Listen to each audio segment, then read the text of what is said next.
কি খবৰ বন্ধুসকল, ভালে আছে সকলো? গৰম কেনেকৈ পাইছে? ফাটি গৈছে চাগে চবৰে।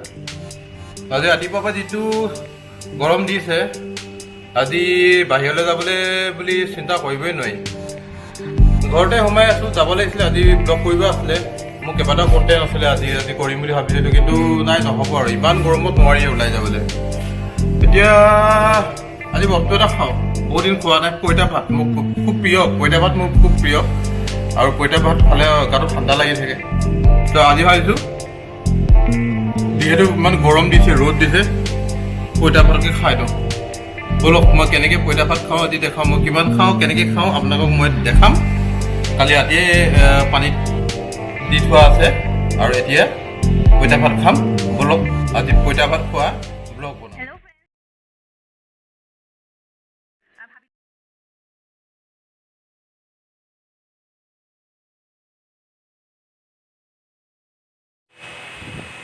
পইতা ভাতৰ লগত আছে মাছ ফ্ৰাই, আলু পিটিকা, পকৰি, কেপচিকাম পকৰি, আমলেট, পিঁয়াজ, ভোট জলকীয়া, আৰু ভাতত অলপ মিঠাতেল দি দিছিলোঁ। এয়া ভোট জলকীয়া সানি খাই বৰ ভাল পাইছে তেওঁ।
ভাতমান লৈ লোৱা, ভাতমান লৈ লোৱা। কি পকৰি হয়? এইটো কেপচিকাম বিলাহী মিক্স হৈ আছে পকৰিটোত। মিক্স কৰি বনাইছোঁ এক্সট্ৰা।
খাই ভাল লাগিছে নাই?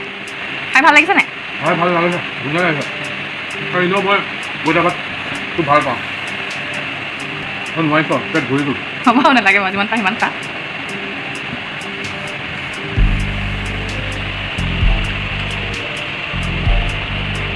এই সদায় এনেকৈ শেষত খোৱা ন ভাল লাগে নেকি পইতা ভাতখিনি খালে পইতা ভাতৰ মেইন সেই লাষ্টৰ পানীকণ দি এনেকৈ চুপি খোৱাটো একদম বেলেগ মজা লাগে